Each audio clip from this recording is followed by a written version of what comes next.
Good morning, everyone. I'd like to call the 272nd meeting of the Equal Employment Practices Commission to order. Executive Director Jean Victor, can you please call the roll of the commissioner? Chair and Commissioner Aldrin Vania. Present. Vice Chair and Commissioner Elaine Reese. Here. Commissioner Manaska Alcantara. Here. Commissioner Nicole Yearwood. Present. Commissioner Ngozi Okaro. Here. We have a quorum.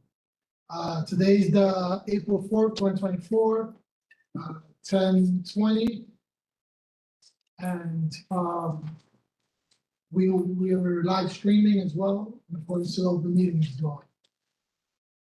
First order of business on the agenda is the approval of the minutes. Do we have a motion to approve February 8th, 2024 meetings? So moved by Commissioner Reese. Do we have a second? Second. Second, we have a second by Commissioner Yearwood. All in favor, say aye. Aye. Pardon me, any discussion on the minutes, any corrections? All in favor, say aye. Aye. All opposed, abstentions, hearing none, the motion passes. Next, we have the approval of the audit resolutions. Section A, 2024 final determination resolutions, there are none. We go to section B, 2024 compliance resolutions. We have a total of 6. If Melanie can read them into the record, please. All right, so first we have resolution number 2023 AP/272-479-2024 C4, Brooklyn Community Board 9. Then resolution number 2023 AP/272-836-2024 C5, Department of Finance. Resolution number 2023 AP/272-041-2024 C6, Teachers Retirement System of New York City. Resolution number 2023 AP/272-801-2024 C7, Department of Small Business Services. Resolution number 2023 AP/272-478-2024 C8, Brooklyn Community Board number 8. And resolution number 2023 AP/272-781-2024 C9, the Department of Probation. Thank you. Before any specific conversation as to each one, we'll take them as a bundle in the affirmative. Do we have a motion to approve resolutions 1 to 6 for compliance resolutions? We have a motion by Commissioner Alcantara. Do we have a second? We have a second by Commissioner Yearwood. Any discussion? Discussion. Thank you. Hearing no discussion, all in favor of the motion to pass this resolution, say aye. Aye. All opposed? Any abstentions? Hearing none, the motion passes. Next, we have nothing on the agenda as a final determination and compliance resolution in terms of subsection C. Next order of business is section 4, subsection A, status update on the audit survey results. Executive Director Jean Victor. Yes, I put status updates on for old business just to kind of give you guys an update on what we're doing with, various things. So with the audit survey results, I wanted you to know that we're sending out an email thanking all of the participants who took the time to participate in the survey. That's the first thing. The other thing that I just wanted to mention as a follow-up is that some of the things that we talked about last week, we already do, and some we will be doing. So the one pager of what compliance is, we're going to be getting that out as well. We already do the information sessions, the audit preparation with the borough president's offices. We kind of already do because we do the borough president's offices first, but we can spend a little bit more time priming them for the audits for the community boards. I did want to mention that several of the agencies mentioned that we could provide them with more time in terms of completing the PICS questions. And I just wanted to mention that We did do that this year because we were not in a position to issue the picks when we wanted to because we had a problem with the Survey Monkey. So we sent them the picks anyway, well in advance. We we're auditing right now 16 agencies. And of the 16, 8 have requested extensions of time because they need more time. We gave them weeks with the picks and they were looking at them as if they were looking at them for the first time. So I just want you to know, for some reason, it just seems like even though we gave them a lot more time, it didn't seem to really settle in. Where are we in terms of completing the number that we need to annually? We're gonna meet our number this year as well. So, I think it's what, 35, yeah, 38, it's something like usually that. around, 35, 36. So we're now starting to launch them, so we'll get a better idea of the total number, but we do have some from last year that we didn't finish. So we're up to 9 already as terms of compliance resolutions, and then add the other, 35 for us, so we'll, have a better idea a little later on. Is it my based on election, are some of the borough presidents new to the game? I mean, in Manhattan Borough President is a newish borough president. I think that's true of the Bronx as well. Is that No, no? not that. They're up for reelection next year. She mean this is their first term. Oh, first time, yes. Yeah, first term. At which point it's, and our issue with trying to do the community boards is new as well, what we're looking at. So it probably makes some sense to spend some time with them, and with the borough president themselves. Excuse me. I mean, both of them have been in elected office before. Even other matters. Right.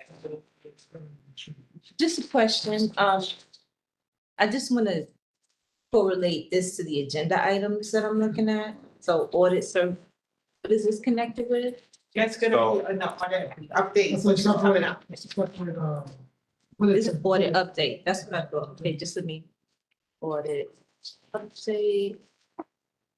And then this is the What about snapshot. this? What about this? That's also with that. That's the audit As well as update. what Commissioner Yu already told me. This is also with the snapshot, okay. So any other discussion on the status of the audit survey results? This is the audit survey results. I know you presented them to us last time. I guess, I forget what format, but is any of that, going to make its way into a visual graph, pie chart, or histogram or something that can then perhaps, be added to the website? If it in any way is informative in terms of our operations, our work product, or our performance? There are no plans to, but that certainly can happen. Does that, any of that make sense to make its way into the? To make it onto the website, I would leave to Jean. I don't know if, you mean like in a dashboard or something like that? Yeah, it's like, it's a form of a performance indicator or a form of something that the EEPC has monitored or evaluated or surveyed on. And, the question is whether or not it behooves us to make it public or whether or not, there's a reason to just not make it public. And this is an open question, it's not going to be resolved now, but, just, I guess, having a discussion as to the merit of what should be made public and not in terms of. Yeah, the only thing I'll add is that, part of the main purpose of that was to inform future changes to the audit process. So I think once those get a little further evolved, any type of report, because the two should jive a bit. So I think as those get evolved, we could then do something that says we're making these changes, but partly because of things that we see in the survey. That would probably be the most useful way to do it. I think the response rate was like 45% or 43%. 43, so that's pretty, that's good as far as survey responses go. But that's something we can put on the website. I don't see why not. It's, So, I mean, it's worth having an internal discussion. yeah. You know, this is the kind of stuff that when you have your part-time or full-time legal counsel as well. They help.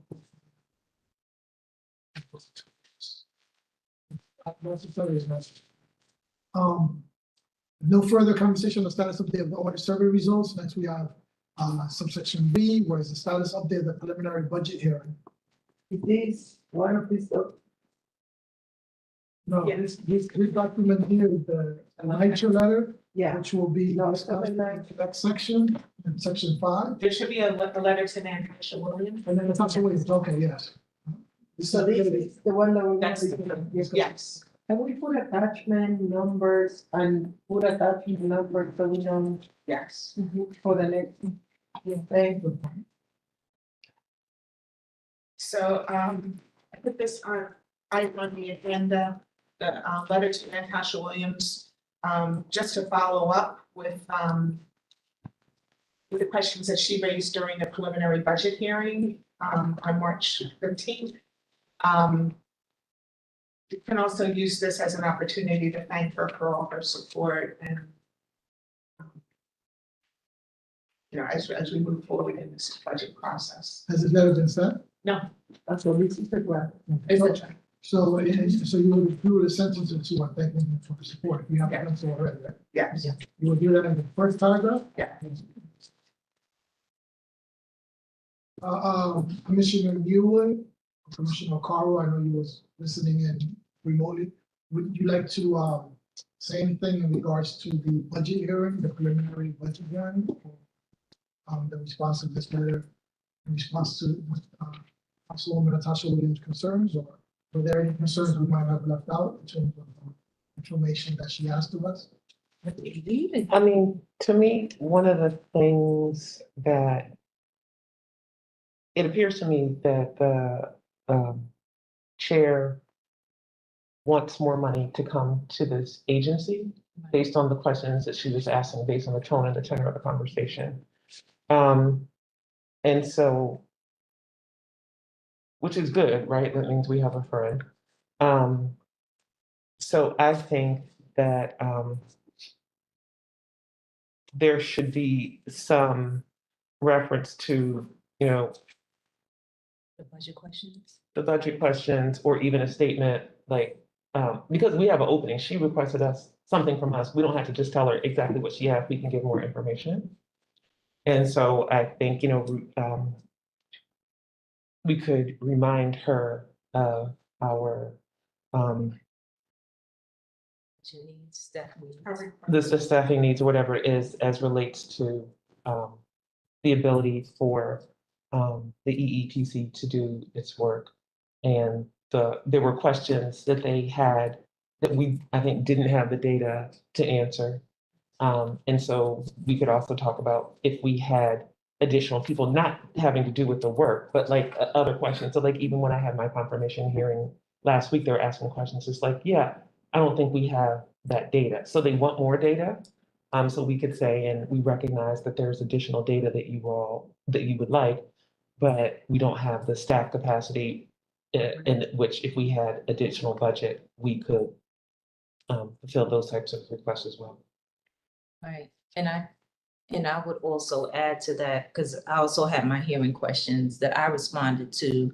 And I would say, I was also clear that in terms of doing outreach and informing the public and working more with agencies, you know, that we also, I was like, we don't have the capacity to do that.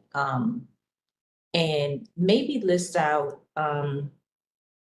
like the staff, like the basic staff that we don't have. So for instance, I outlined the fact that we don't necessarily have a press and communications person. We don't have someone who is dedicated to do social media for us. We don't have outreach, external affairs, intergovernmental. You know, we don't have those things. So even with, and thank her, you know, like for the 500,000, which I sent in the 500,000, which I sent in an email this morning, we should send a thank you to the council, but letting them know that just gets us to like the basics, like fulfilling the mandate. Right, it hasn't been adopted. When The money's in the bank, then we can thank them. Right, right. Well, no, but I like to thank them for at least For the writing us in, consideration. because they ain't gonna have to write, Considering they us, vote us yeah. in, so thank you for writing us in and considering our request, because that's one step closer to getting it in the bank. But I do understand and agree. But that gets us to like, okay, we can now do what we're mandated to do in terms of the research, the audit, and the local law 13 work. But if you want us to really be doing outreach and working with agencies and doing that deep dive and reaching the public, we need people who do press, comms, community, some outreach, external affairs, intergovernmental, and social media. And that's at least like, I just listed probably 4 other positions. You may be able to combine 1 or 2. You know, if the comms person can do the press and the social, that might be great. But like for them to do the kind of stuff that they were asking in the questions, and actually that I would like to see, because some of their questions were based on some of the things I said. Like I've never been to a city agency that didn't have intergovernmental or some kind of external relations type of personnel. I've never been to one as small as this. So, Right, and expect us to do all these things. Like you can't keep asking us to give you more data, give you That's more right. reports, give you more information without funding. without funding the staffing. And our budget being like $1.2 million to actually, we're auditing like a quarter of the agencies every year, which is at least 40 to 45 agencies we're auditing annually with like a handful of people. It's a lot. Commissioner Reeves and Commissioner Alcantara. It's the other person we don't have, is we don't have a legal officer charged with, if you will, debating with people like the EDC and NYCHA who are saying, wait a second, as we read the charter, we don't think you have jurisdiction over us. There are lots of people that don't want us to have jurisdiction. My guess is the district attorneys could figure out a way that we don't have jurisdiction over them. Anybody else, and we could figure out ways that we have jurisdiction over others. They are legal arguments, and we'd have no one who's dedicated to protecting our jurisdiction. But question, didn't we ask, is the legal person included in the 500K ask that we, I think the legal, yeah, We have a part-time right, included, we have a part-time approved now. right. We have a full-time ask.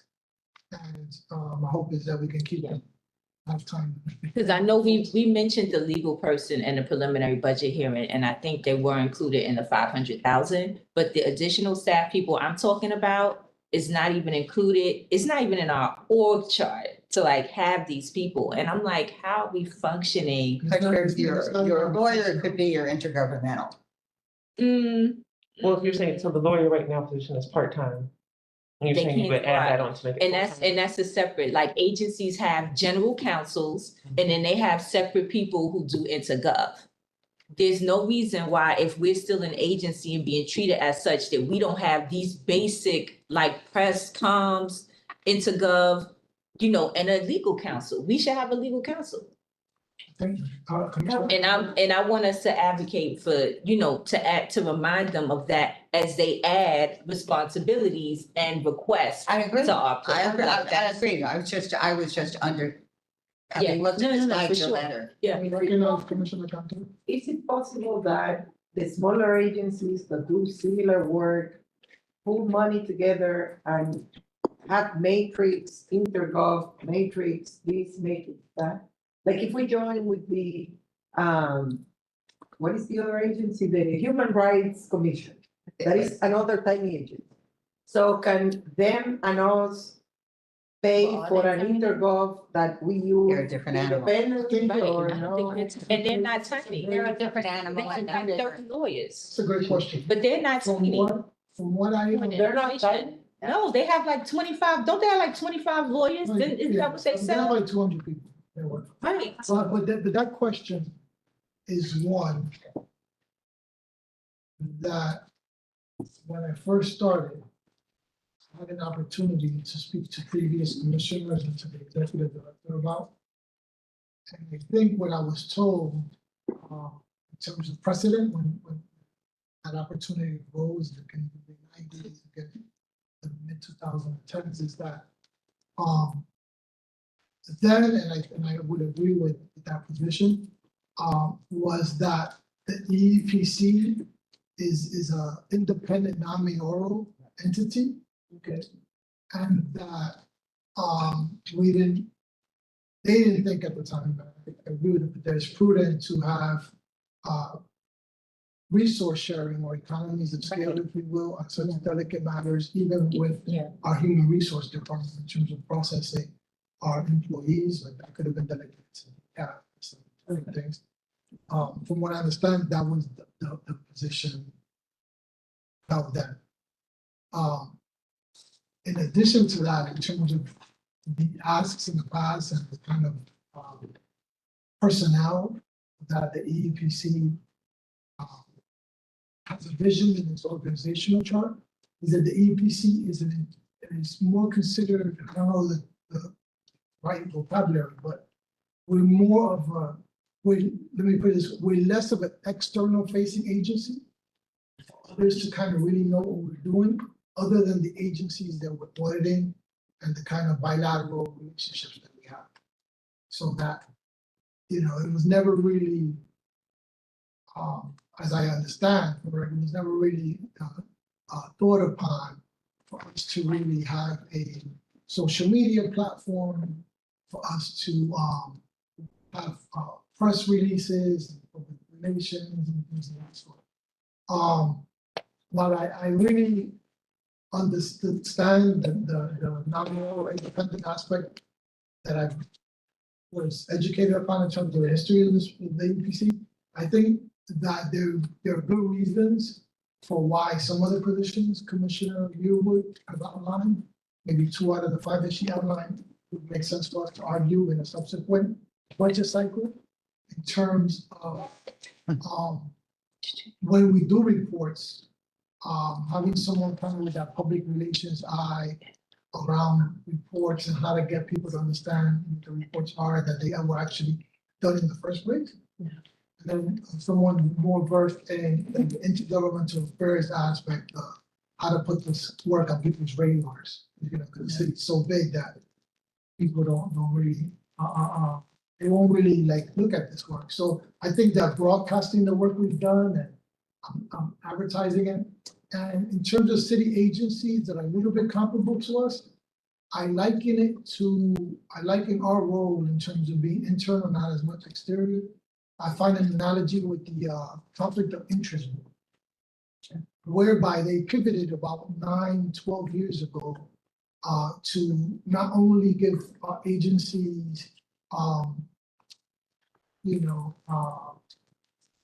declarations or findings of wrongdoing, if you wish, but they also then started publicizing on their different social media channels aspects of, buying a $70 donut might not be the best thing, but bagel or, doing business with someone who has business before the city, where you get renovations in your apartment, but so doing things, we're not necessarily singling out individuals, but taking whatever judgments have been made around best practices on conflicts of interest, and then educating on community boards, educating the general public, doing videos, doing trainings, having a robust community engagement arm to their work. So I think if the EPC has something that they can kind of look to for an agency that was not external facing, but did a good pivot to that, COID might be one of them. There may be other agencies that we can look at that made that pivot or transition. I think there's a distinction to be made between what theoretically the other agency does. They're concerned about discrimination against the citizenry.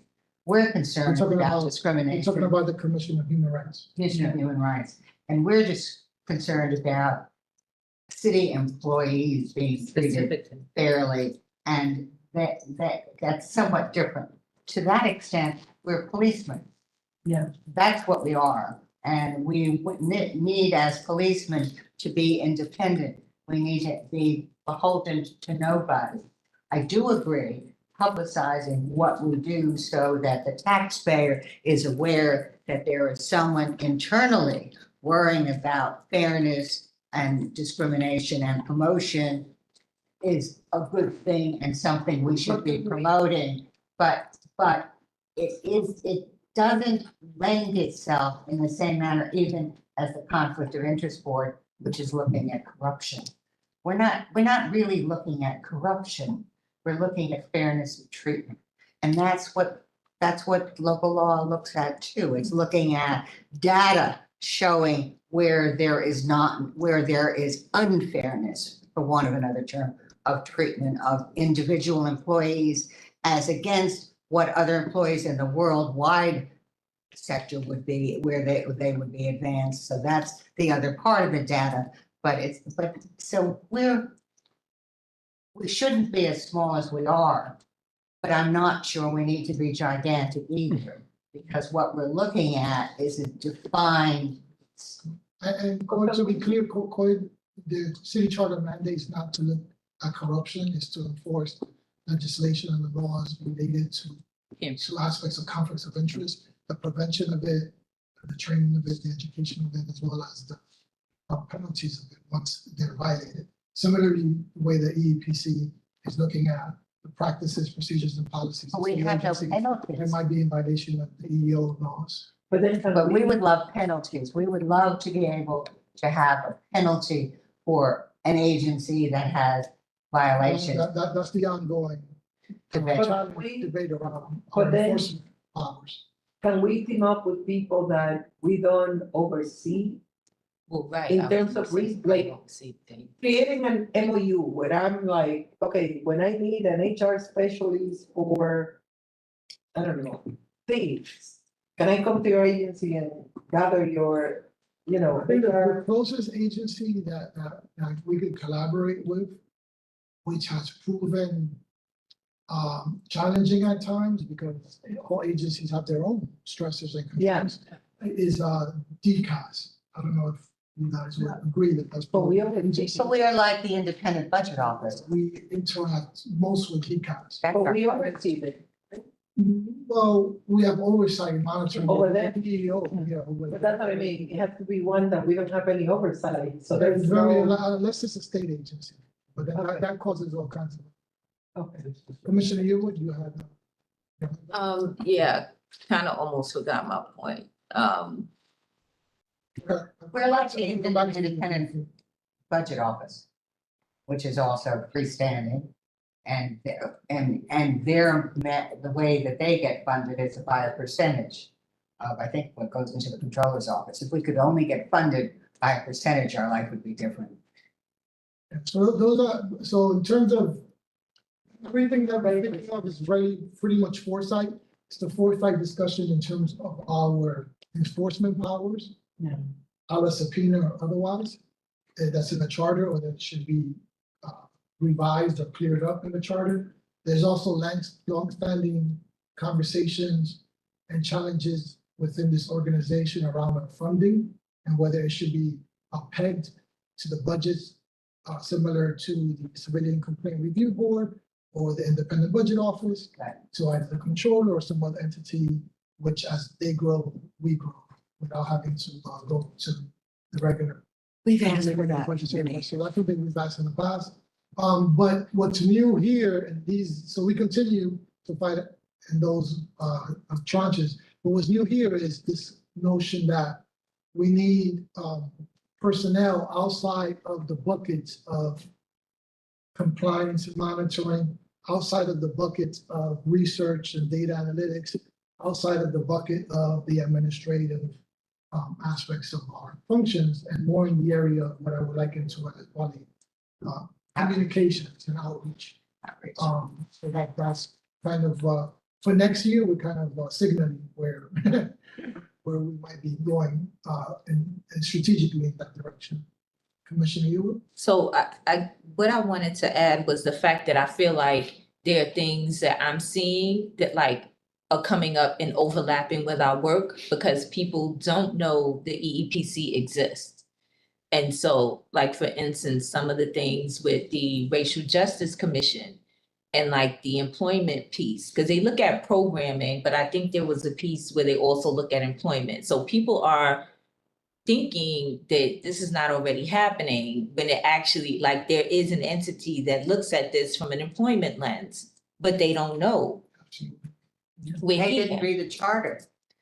Well, they may have, but It's you know, people, you know. Yeah, but it is there, but unless you're knocking on the doors, unless you're screaming, unless you're sending Yeah. emails, writing letters, testifying, attending conferences. setting People don't meetings, know. People's faces, they just don't know.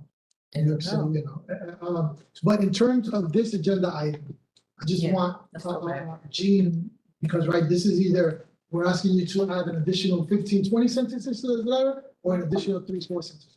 I'm taking away that it's really just the 3 or 4 sentences. The 1 sentence up front about reiteration of the $500,000 ask, and the importance of it, and the thanking, the council member, Chair Williams for the support. And then some of the other things that we discussed just now, I think will make its way into the letters that I'm asking you to send out to a variety of different stakeholders, which we discussed at the executive session. Some of those are. All right. Is that a fair recap for the commissioners? Can you say that again? I'm sorry. We're not asking that this letter be expanded by like 15 sentences or like another paragraph or 2. We're asking that in the first paragraph, we reiterate our $500,000 budget request. Okay. And that we thank the Chair Williams for her current report. And that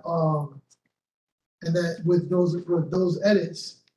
Oh, and I would also say that if we know in 2024 of any city agencies that are operating without EO officer, we should include that knowledge in this letter as well. It isn't that much. That's what it is, because it says 2023.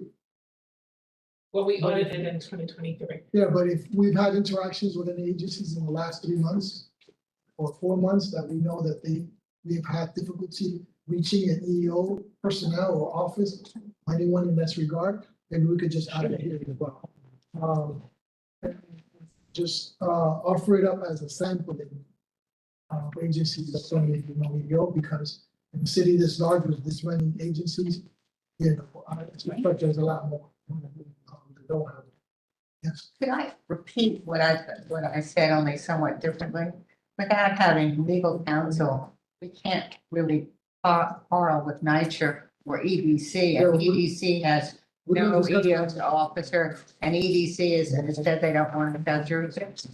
Yeah, we have that, we have an opportunity to discuss that. in the next agenda. It's just an expansion. Now, the celebrating 35 years of city service in the bottom. Yeah. I understand where that came from and how that is, but I just, it should be a little bit more consistent, whether it's gonna be part of the letterhead for the remaining year, or maybe where it says right under the logo, maybe we could just say 35th anniversary or something, but it threw me off a little bit seeing that at the bottom of the letter. Or just put it as a footer 0.5. Yeah. So it's lower. Or maybe just like right under the logo. Okay, well, 35th anniversary. Well, if you're gonna put it in the footer, then have it Like be in a footer italics or that goes across the different letters on the sheets. And then how does it appear on the email? Does it appear in a similar way? Next, we have section C, status of the agency EO officer information sessions. Yeah, I just wanted to give you just a briefing on the fact that next week, we're gonna be starting the agency/EEO officer information sessions. On Monday and Wednesday, we'll be doing the EEO officers, and on Tuesday and Thursday, we'll be doing the agency heads. And then on Friday, we're gonna be launching the next round of audits, the remaining 16 agencies will get their picks on Friday. Any questions from commissioners in this regard? Yes, Commissioner Reese? Does everybody attend, or is that you try to do it and some people don't show? What is your attendance ratio? I don't have the exact numbers with me, but I would say maybe a little more than half, Do you think perhaps that's something? at least for agency heads. Now for EEO officers, I think you get more, sorry. Okay, but isn't that a statistic that you might want to let the city council know about as well? We can, Because to some extent, that goes to attitude. And perhaps underscores later on your difficulties that you may have. The rat stops at, start at the top. And if the head doesn't care about it, it gets treated the same way. Historically, and I'm not going to suggest to you that it's worth your time or the effort, but 3 chairmen ago, used to, the executive director, 3 executive, used to insist on opening an audit by visiting the head of the agency. And that, I think, is probably time consuming and not worthwhile. But it did make the point that it was important for the agency to participate. And by going in the door and shaking the hand with the head commissioner, it made a difference. I don't know how we do that, but maybe just telling someone that so-and-so from the police department didn't even attend and their EO officer sent 3 assistants down from it rather than the chief EO officer, which I'm arguing, it may or may not be true, I'm just making it up. But that says something about the value it's looked at, that the particular agency feels for the EEPC and what we do. Commissioner Yewood? What I might do is, I would suggest copying the council member on the letter or whatever correspondence you send. Councilmember Natasha Williams, who's chair of the council committee. Well, I'm just asking them to keep a record of it. You're asking to put it into writing?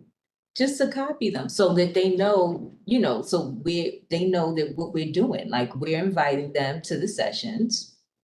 And they see that this person is copied, maybe they're more inclined to come and take the invitation or request. Okay. Yeah. I didn't understand what you were Yeah. saying. Yes. Those Do you important send an email or? Yes. What you say is our Natasha Williams, mayoral. I don't know. The council has oversight. Jean, who do you work Probably with? the And the deputy. mayor's office, which deputy mayor do you work with? What So- deputy mayor is in charge of human resources? I've been going to either the chief of staff or one of the deputy mayors, and there's a bunch of them, but I try to get the one that's like workforce. Yeah, that's the deputy So mayor. Maria probably Torres Springer? copy. Maria Torres Springer. I don't remember off the top of my head. Hold on, let me. We should know, we should Okay. know. Yeah, we should know who. Yeah, But if we- because I wouldn't want to just copy the city council because we're independent on those. Right, so we're independent of Whoever- mayoral. Do we have a whoever- mayor? Yeah, we have 2 mayoral appointees.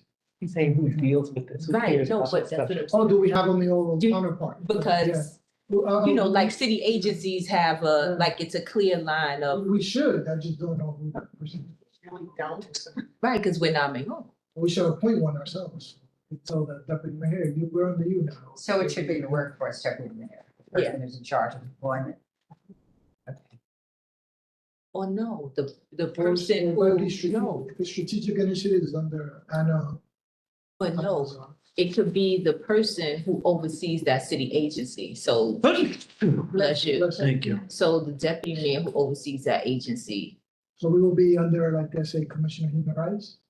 Whoever oversees. No, that. no. I'm saying if you send, so for instance, you send something to DOT. The deputy mayor who oversees DOT, I believe, is Mira Oh, so that Joshi. means it will So- change, so that will change depending on the agency, because every agency is under different. Right. Because we are a separate non-mayoral, so we shouldn't technically have a mayoral person, but they have somebody they answer to. Like if they're not responding. Then copy, yeah, then, yeah, basically. And you were appointed by the mayor, but there's some commissioners that were not appointed by the mayor, but they were appointed by the city council. No, that is that, but where The only we one appointed by both. when they are appointed. Because the mayor, in theory, the mayor doesn't have control of the majority of the commission. Okay. You and I are appointed by mayor. Yeah. We don't discuss what mayor. So, so anything else on section C, subsection C? So our information sessions are already scheduled, but I can follow up with the various council member and deputy mayors and just let them know. Let them know that they're happening. Yeah, you can send a list of, we're having this meeting, a letter. We're having these meetings with these people, and these are for deputy mayor, whatever. And then I send, updating them on the calendar of the meetings. And you send it to the boss deputy of that group of people, and then the next one. There are only how many deputies? Like five. Yeah. So it's 5 letters, letting them know this is when we do it. Yeah, if they're not, See, they know the commission. like if they're non-responsive, you know, like if they say, you know, Ms. Victor, I can't make it or something, that's different. But if they're non-responsive, I would say definitely send it up. Yeah. They should be responding. That's But another way. essentially, it's 2 letters. One, you want them copied on the initial invitation so they know of it. And 2, you want to know if they didn't show or didn't send somebody that the If they person did they not report to. respond. That's another way to. let Got it. folks I just know want to What we clarify. doing. what we're doing. Yeah. I want to clarify for the company, that's all. Yeah. And the symbolism of putting your boss, always work. Yeah. Next, we have, old business, we have, subsection D, status of certificates. Yeah, that probably should have gone in new business as I think about it, but it was a conversation that you and I had about certificates.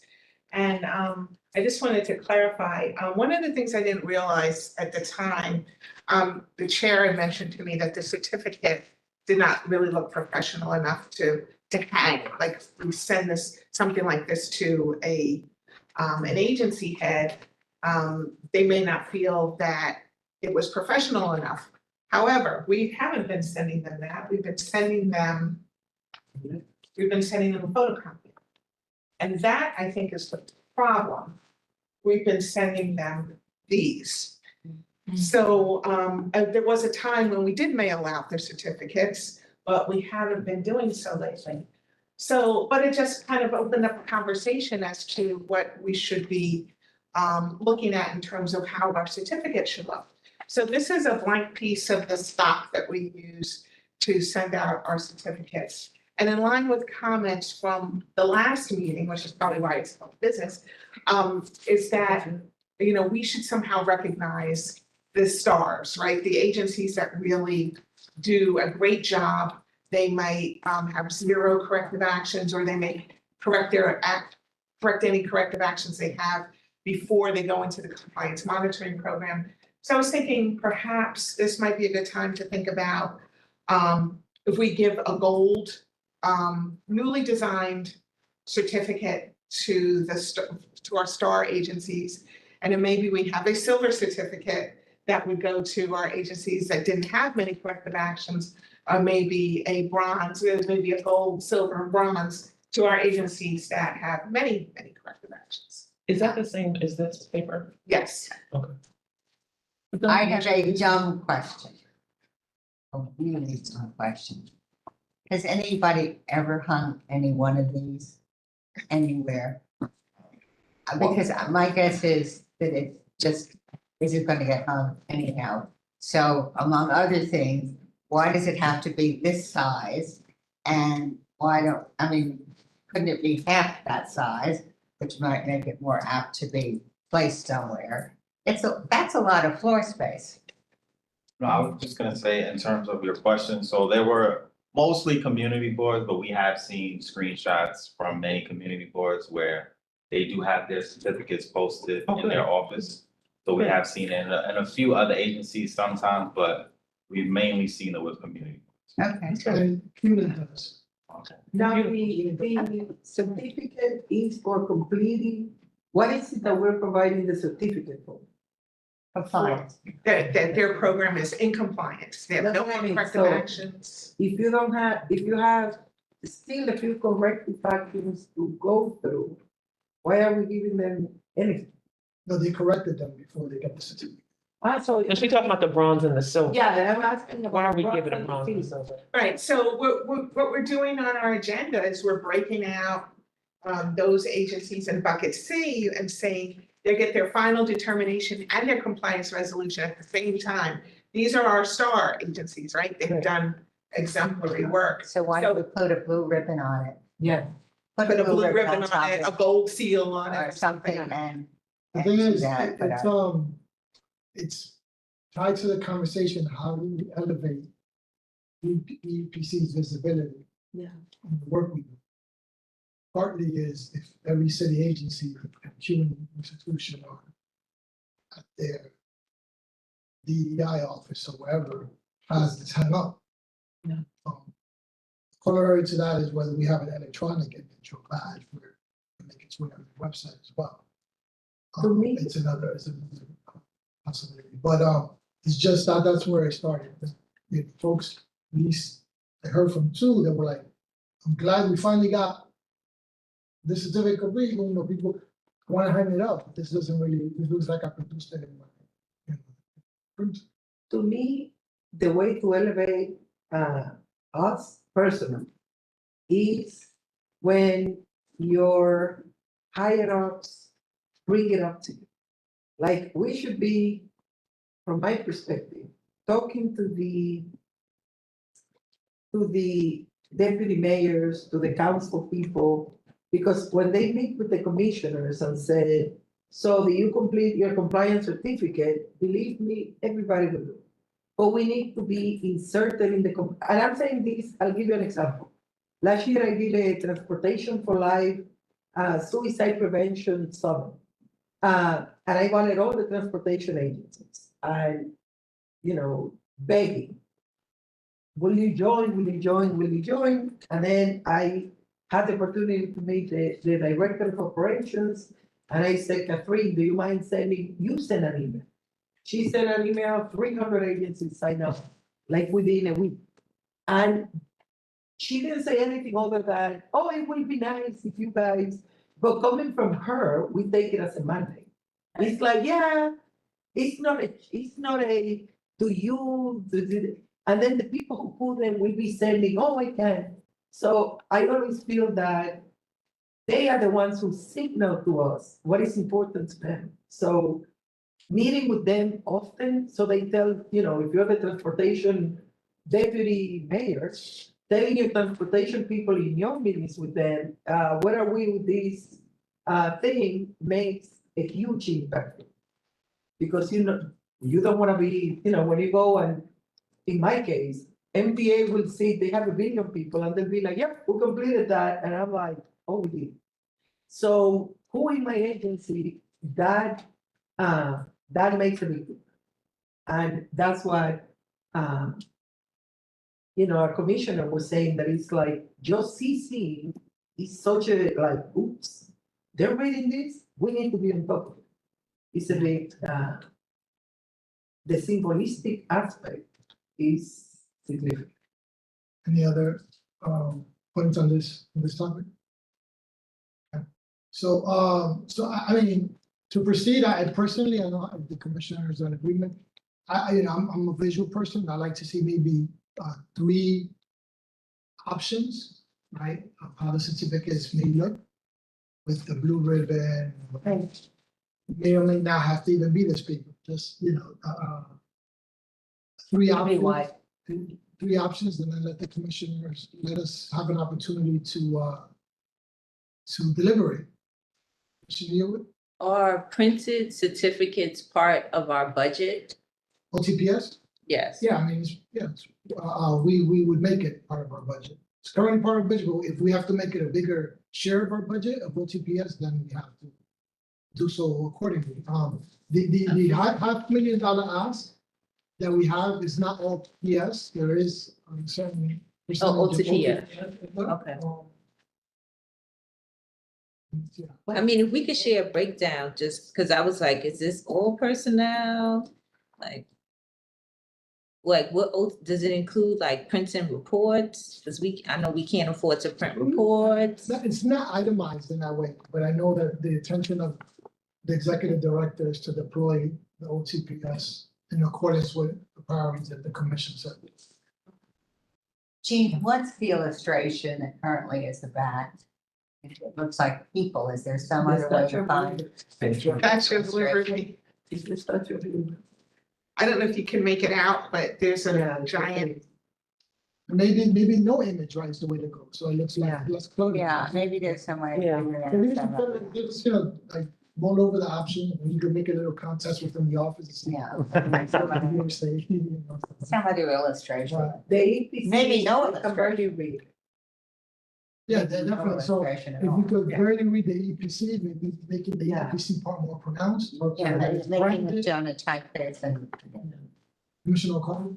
I would put it on white paper and not have that background, because it's for people who have Right. vision problems. Yeah. It's hard to read if it's not black on white, and with the noise of the image is. Right.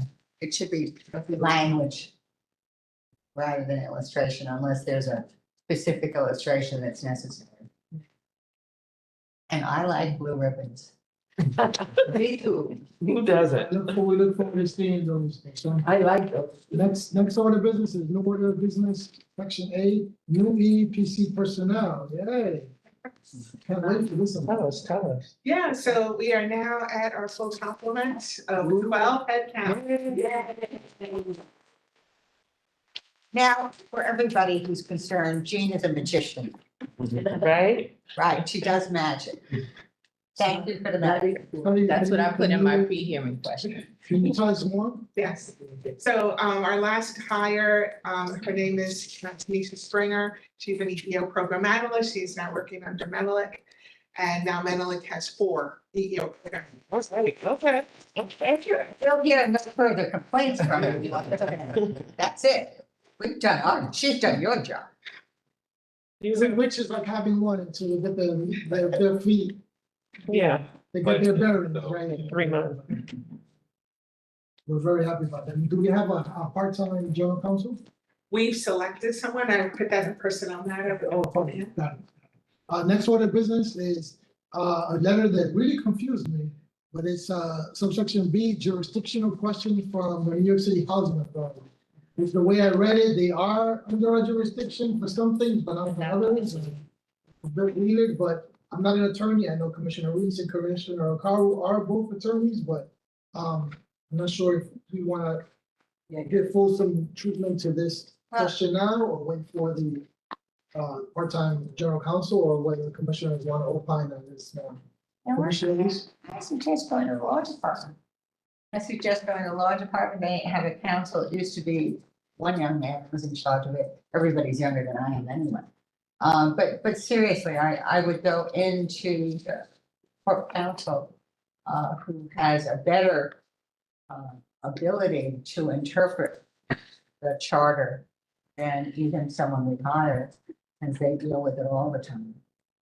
And within their council department, their legal counsel area, and come up with what he said. I mean, I have always believed that we had broader jurisdiction than this letter would say. And you can play with words, but I do believe that it would be set up with very broad jurisdiction over anybody that got money out of, from the city. Anyone financed from the city, we had jurisdiction over that. We looked at the public libraries and aggressively walked away from that for a particular reason, but based on how they were financed. But I always thought we had jurisdiction over a lot more people than we exercised. But everybody will try to get out of it. Why would you want to have why would you want a policeman to look at your records? Well, they already have a federal monitor, so. Well, some of them do. Department of Corrections, thank you very much. Right. Anything? Looking at the very self-same things we look. I mean, I think what Elaine says is the law department, I mean, it does say nyc.gov, like their email address. So it's just like, I don't know, it's the law department. Like, we don't have somebody, it's gonna take more hours and time to argue with than we have.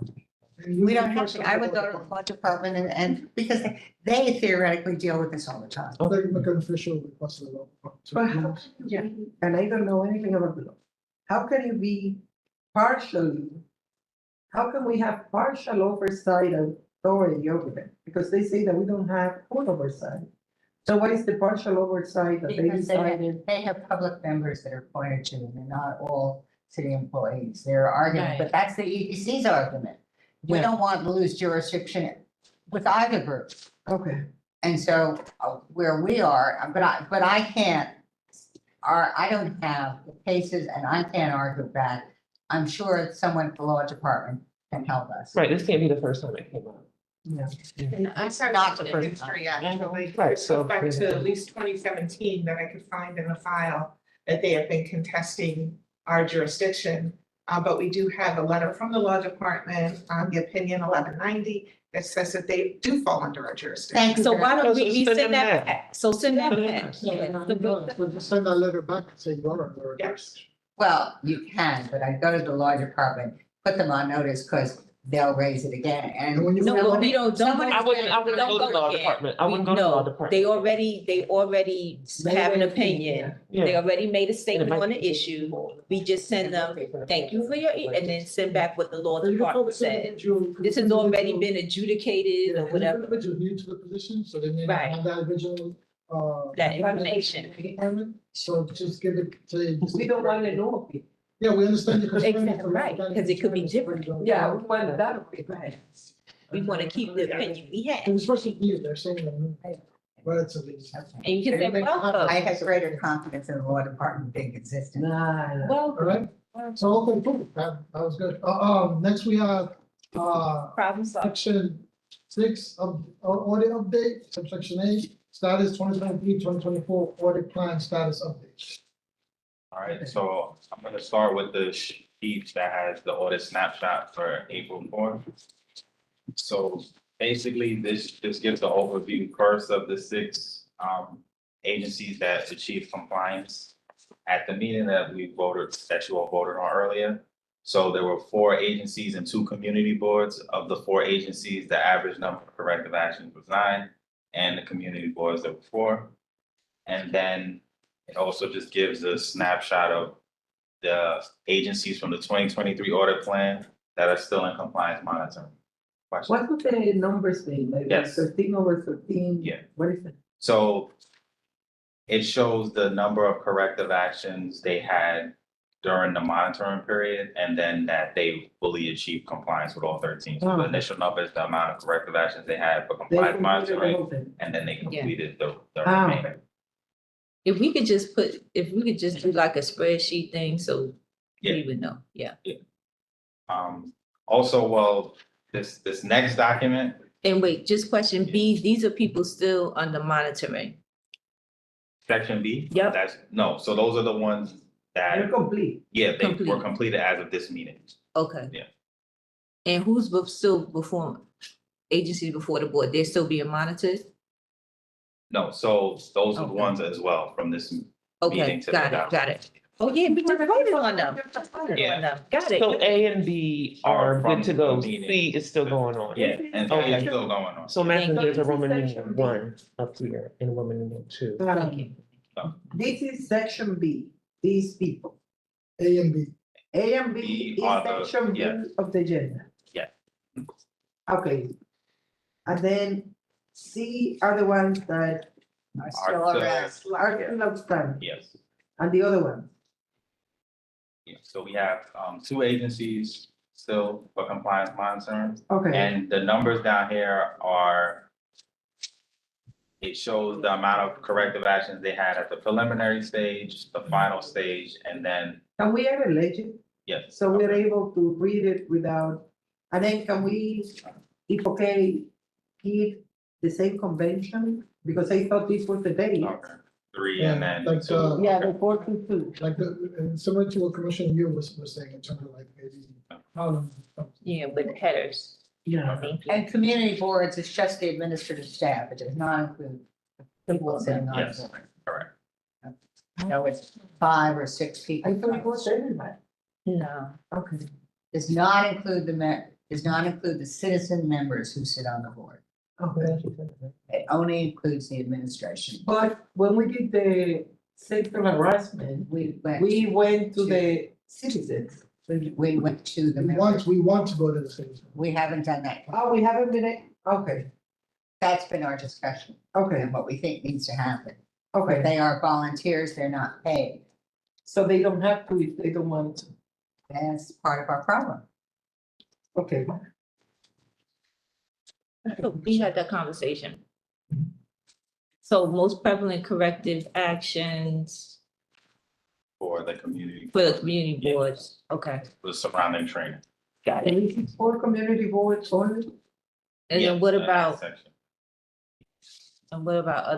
these ones? In section A, did we have anything prevalent? So each of them did have training related standards as well. And there was a few other ones, but they weren't as in like unison. Okay, got it, so it's all different. Yeah, it Was was none that a just mix. jumped out, got it, okay.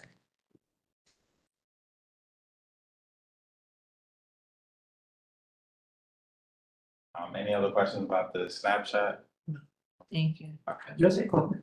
Okay. If this is complete in the board meeting, it shouldn't be. Because then it gets confusing. I thought these were new agencies and new community boards, not that these were the ones recently completed. Might need a subhead, Yeah. subhead completed and open. Yeah. Next, we have the, It was just one other, Yeah, just. so the We have to- spreadsheet. oh, Yeah, that's. Okay, it's good, check. Thank you. So this shows a complete summary of the 2023 order plan. So it has one we sent out to PDs, like the FDs, 2023. So this Okay. 2023 order plan. Is there a way we can see this on screen or something like that? My vision is too low. Yeah. My new glasses coming too. Yeah. Stronger magnifying. Length of my arm. What is ED? Our preliminary determination. Again, a legend, please. I have a dumber question. What do the colors mean? Okay, so with the areas that are red, that's when we receive the document. Let's say for the column that's labeled final determination response. The Yeah, ones that are red, they are agencies where the charter mandates 30 days for us to receive their response, and they took a considerable amount of time past the 30 days for us to get the response. So so the EDC took forever. yes, well, we never got it, you know. You never had it, it says you don't have jurisdiction. I have a But we point of sent it in information. June 21. Yeah, And they but received it the- on July, The EDC is saying we don't have jurisdiction. but they show that the They final haven't given any- determination was sent. Yes, so as far as EDC, we initiated, we sent them our questionnaires, they gave us some responses to the questionnaires. We issued our preliminary determination, and then at that point, we reached out to them about responding to our final determination. And that's when we were never able to get a response after that point. Quick question. Mhm. So the preliminary, you get a final determination, even if you didn't comply with the preliminary determination? Well, the preliminary determination response is optional, so not all agencies choose to respond to the preliminary, so when they don't, they have 14 days to issue that optional response, so if they don't, then we will just move forward with our final determination. Saying And you then only they have to respond to Okay. that one, so we'll just move it forward. Okay, But the EDC responded by saying you don't have jurisdiction. yeah. They said that they revoked their consent. So What does Now, that do we That's have a much better, letter from the thank Department of Audit to Yeah. them? so in our prior annual Oh, okay, yeah. reports, because I went back and I took a look. Enlarge and I it a little printed bit it more. off. And for authority under the EDC, it says, Let me know if you want. it says that Agency. it says the NYC EDC also voluntarily consented to the EEPC's audit, evaluation and monitoring, and based on their commitment to ensure that no person is excluded, from participation in or denied the benefits of equal opportunity. And they consistently adopt, and that they will consistently adopt and implement EEPC's prescribed corrective actions. That's how it was written up in our annual reports, that they had this consent. Then when they withdrew the consent, that put us in a different space. So that's something that I will address with the law department when I advise them about it. I think they have to. And see what happens. Yeah, but NYCHA is different because we have a determination. But the EDC's funding is from the city's fisc, is it not? Yes. Total, So they should be. they should be under a jurisdiction. In my very simplistic reading of the city charter. Anything else? Angus? Just quickly, I'll just say a couple of other areas. So where it says CM1, CM2, CM3, CM4, that's the compliance monitoring months. So basically how that section works from CM1 to CM4 is where it's green, that's the month where the agency achieved compliance. So for example, OMB achieved compliance in the first month of compliance monitoring. Then when you see numbers there, it's the amount of corrective actions they still have remaining at the end of the month. Okay. So it gives you an idea of how many corrective actions they had month over month, so you see So- if they've implemented one at a month, 10, So none. when you're in CM4 and you have two, is that complete? Or is that still two remaining? So when it's When it's two green, and it's green, Yeah, then it's complete. nice. So green is complete. completion. Yes. when it's 10 and it's red, I mean, it's incomplete and they still have 10. And Okay. yellow And is, yellow is, Yellow is the ones that we are still monitoring, that Okay. they're not finished. finished yet. So their monitoring period has not ended yet, and they still are in the compliance monitoring period. okay. And So the yellow, so really, you're supposed to have like CM5, CM6, it can go. Yeah, so, on further to the right then, since our default compliance monitoring period is 4 months, that's what we stopped at 4, but later on, there's a column for compliance monitoring extension and then CM5 and CM6 for additional months see. if it gets and what is assigned to those agencies. CNN? What about COIV? There seems to be nothing, it's blank all the way through. Yeah, What does so, that mean? so that would be one of the gold star kind of agencies, so an agency, Which one is it? COIV 312, so they're in the bottom group. I don't know, what are you saying? COID? Oh, One 312. that has- Oh, I see it 312, now. yeah. See, there's nothing, there's no color at any Yeah, point. so Yeah. that's because they achieved compliance before our final determination, so they didn't have to go through compliance Okay. monitoring. Well, for me, because those that are blank probably should have some wonderful color that shows that there's stars. Like a light green or something. Something that says there's stars. Blue. Okay. Okay, stars, there's stars. Now, what about the light orange? So, okay, I know it's a lot, so. I know, but also, I want to say, if you look up there, the what we're seeing is dark orange, it's actually red. Ah. So there's red, orange, yellow. No, there's a dark orange too. I think there's a red, or orange, and a yellow, right? Yeah, red, and the orange, green. and yellow. Red, orange, and yellow. Yeah. But it does look orange here. It looks orange on the paper. Right, but it's red. So. So the orange are agencies, so it was to make a distinction on the 2023 audit plan agencies that achieved compliance in 2024.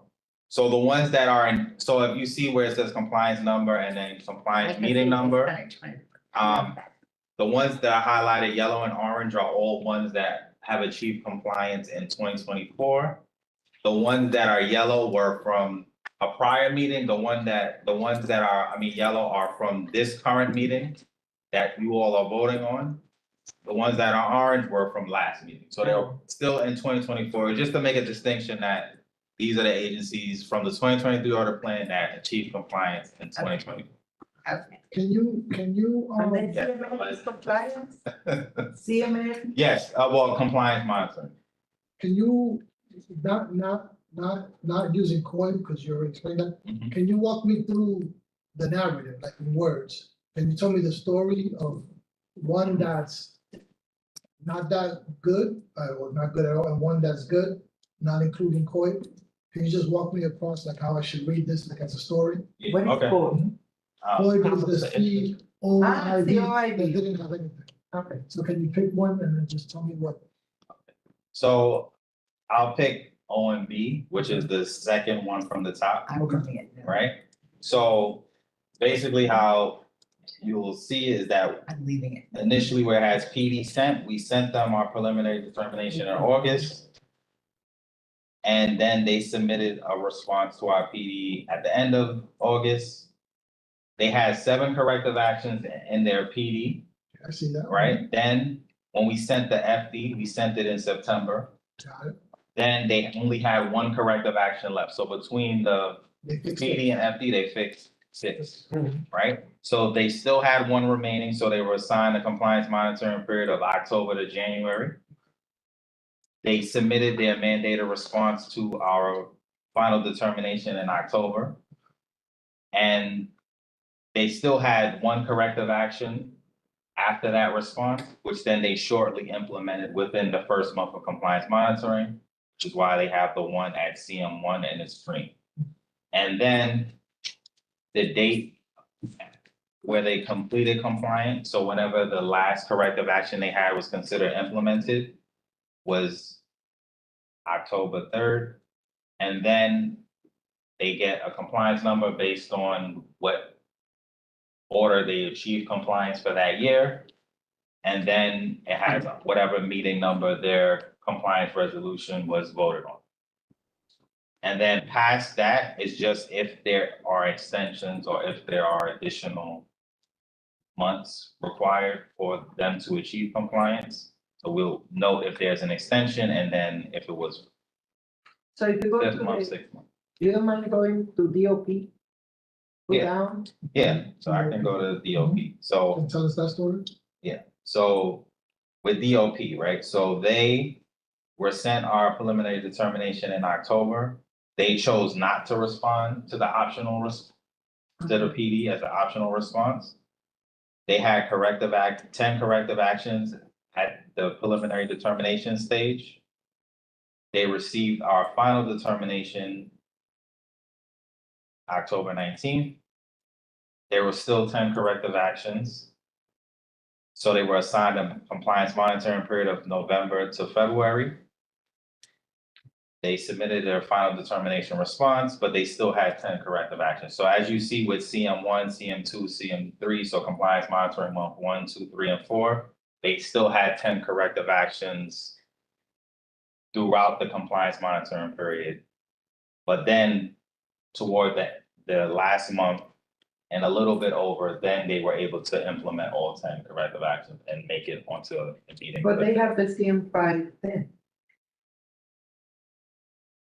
Yeah, so what happened was, so there, as you see it with the compliance monitoring period, it ended in February, but they didn't complete compliance until the end of March. Got it. So they had 1 additional month it Okay. took for them to achieve compliance. Okay, thank you. So it was red there for the 4th month, which is when their compliance monitoring ended, but then they were able to achieve compliance the next month. And some of the reason why the letter to Natasha, as to why that. Okay. Yeah, I didn't know. I should say that, so Thank that's you. why I didn't bring up the reason. Maybe I should have some reason. Oh. I didn't have a general counsel here inspecting things. All right, so that's all. But this will be revamped next time, so that is. Yeah, well, Yes. I'll make, try to throw some blue in there. Yes, Thank you. and some legends. We can't read your mind. All right, next, we have the agency head, principal EO, professional information section. That's a typo on my part. What it should really be is, we had a conversation about having personal meetings with the agency heads. So, I did set up a personal meeting with FDNY, so we're Yes, that is looking me. at next Thursday. Good. Good luck. Sure. Yes, that is me. Yes. Next we have Perfect. section 7, subsection A, Thank you. status of the local law 13 reports. They're done. Done. They're done. On the website and published. I don't know if the one for CUNY has been submitted to the city yet, but if it hasn't, it will this week. Can you tell whether they're red? In the past, city council staff have indicated that they've read them, like for the committee, and they've asked us questions about them. Do I know how widespread they get or beyond that? There's no way to get any clicks or something? Oh, no, we can do that on the website. We could measure. Why don't we measure reading? No. Or non-reading? I just, Yeah. just for our interest and maybe even for reporting back to the city council.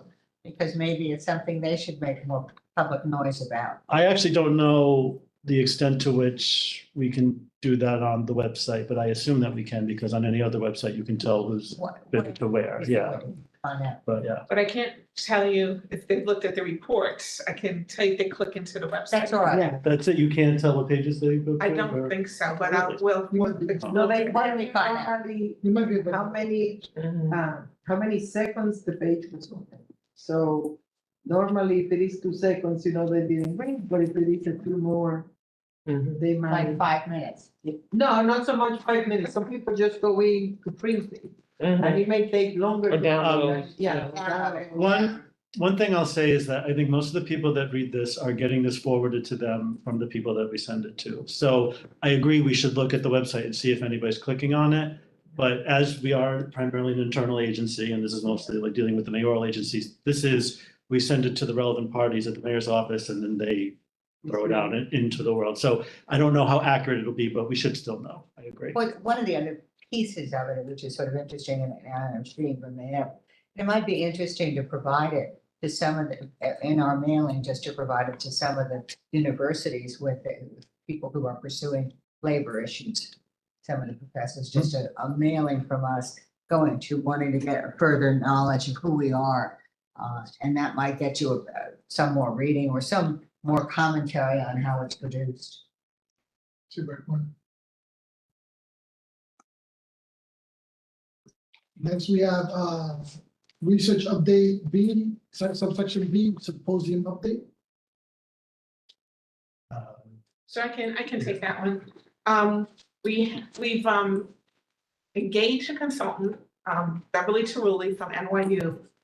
And she couldn't make it the date that we originally discussed, which I think was June 6th. We had to push it back to June 18th. So she's working on preparing a PowerPoint with the focus being more on city branding, more on how the city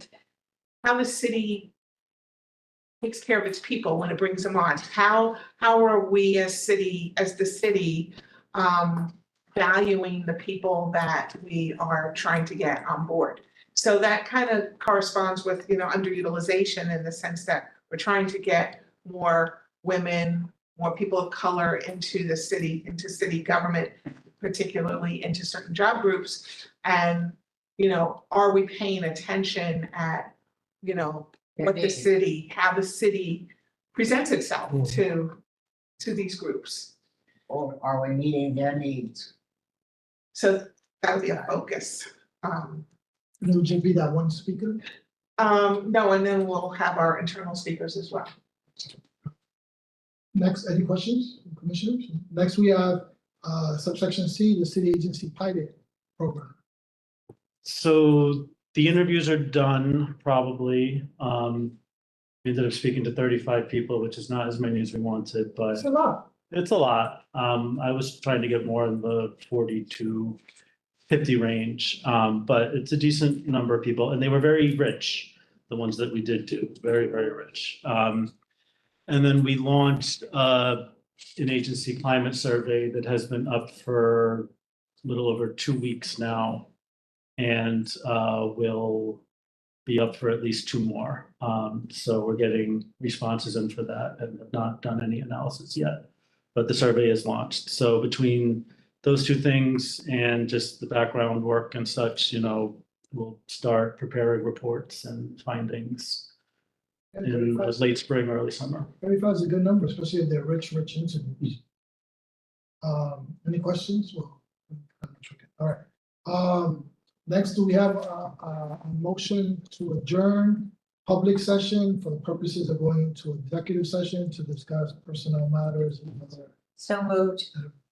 We have a so moved by Commissioner Reeves, we have a second by Commissioner Campbell. All in favor, say aye. Aye. All opposed, abstentions, hearing none, we can stop the web streaming.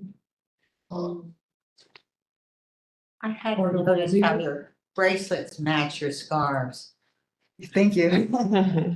Thank you. Well done. Executive session?